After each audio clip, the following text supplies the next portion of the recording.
arrested earlier this month in a big Somebody knows them, bro. Somebody over $12,000 in merchandise. Somebody know these niggas, bro. This somebody's brother. Ay, most of them went back on the beat, you know? Gang.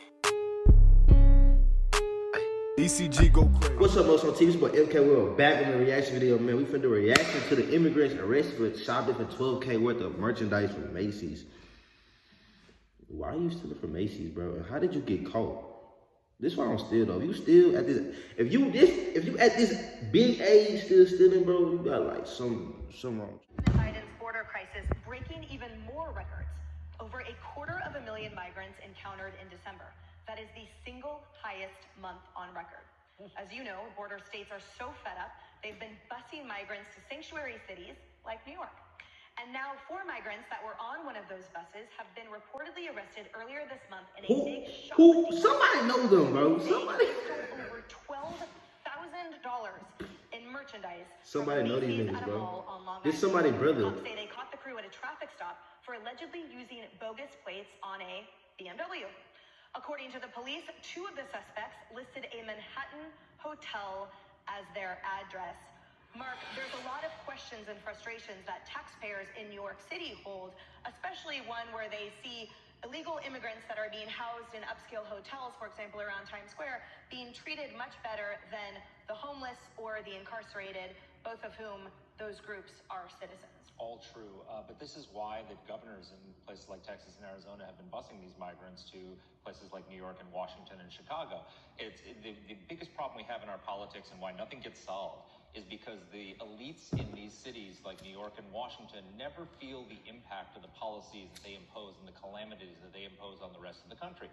And so what these governors have done is they're giving New York 19, 21, 27, 30. The difference between New York and Eagle Pass is, last I checked, Eagle Pass did not declare itself a sanctuary city. New York did. And so if you want these policies to change, if you're unhappy with all these things, vote new leaders in. I mean, I'm old enough to remember when New Yorkers elected Rudy Giuliani and we had a Republican mayor who came in and cleaned this stuff up. If you're unhappy with what's happening in your city, do something about it. I certainly tried. My vote didn't count, apparently, this election. Harris, what disturbed me as well was the interviews with the hotel proprietors and owners who talked about how the food that they served was all going to waste, who talked about and showed photos of the destruction in these hotels that they had to foot the bill for. One that they reported an illegal immigrant got into an physical assault of a security guard there. Are describing. I mean, these men, you don't think they just got this inventive on their own like yesterday? Were they criminals in their previous countries? And look, the drug cartels are among us now.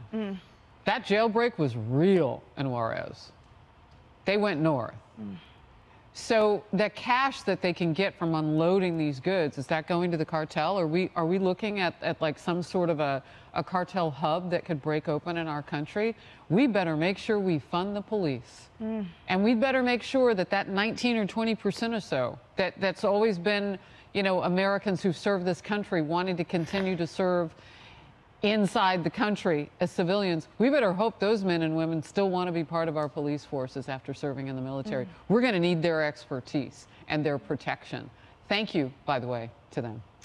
Exactly. You know, what other record was broken just recently was the terror watch list amount of arrests that have been made now at the southern border. Again, not accounting for the 1.2 million gotaways that might have terror watch list members among those. The numbers, to Harris's point, are frightening and they keep growing. Well, you know, this is what happens when you don't have a southern border, when you don't care about national sovereignty. And President Biden was clear during the campaign before he won election. And then on day one, he basically tore down every single thing that we had done to kind of cobble together some kind of southern border. So nothing that's happening is surprising. And the fact that both Republicans and Democrats aren't taking this seriously also contributes to the problem. But you're absolutely right. We have ceded control of our border to the cartels.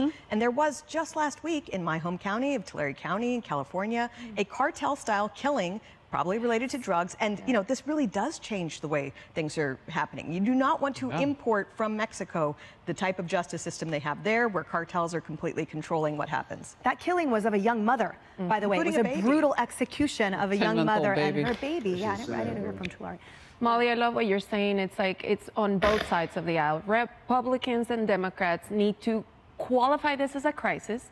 And once you know what it is and objectify it, a humanitarian crisis, an immigration crisis, an asylum crisis. You don't think Republicans have done that? Well, we need to come together and have the conversation to put solutions forward. But one side doesn't want to call it a crisis, the other one is. And as long as we keep pointing fingers at each other, there will never be the forum. Remember the Gang of Eight back in the day? A version of that, something that gets us to solutions. But I do love, and Mark, you hit it right on the head. I live in Texas now. This is very hot and alive in Texas. It costs $850 million a year for Texas to care for migrants, and now the rest of the country is getting a taste of it. So there's the political piñata, as I often call it on air, of immigration that gets hit, but nothing gets solved. Well, look, and the cost factor that now you feel it when it gets to your town. It sounds nice to be welcoming, but then when it hits your bottom line and your streets, it feels a little bit different. But Democrats have been talking, right? You've got Henry Cuellar. You've got Democrats who haven't. But those in the most powerful positions don't want to listen. And so it's been Republicans making the decisions, the hard decisions to put up containers, to build a wall, to try to finish off what they can to stem that tide. To file lawsuits to declare words. disaster. We need action. We need Republicans have been doing it for years.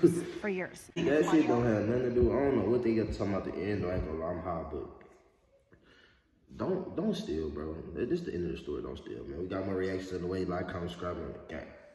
Mkwill, how you from with a pack? I lost a play and I made it right back. You snitch on the gang, little nigga, you a rat. All of my niggas, they dog attack. Own family stab me in the back. I got the purple, the green, and crack. I'm serving the fiends, they coming right back. Get some money.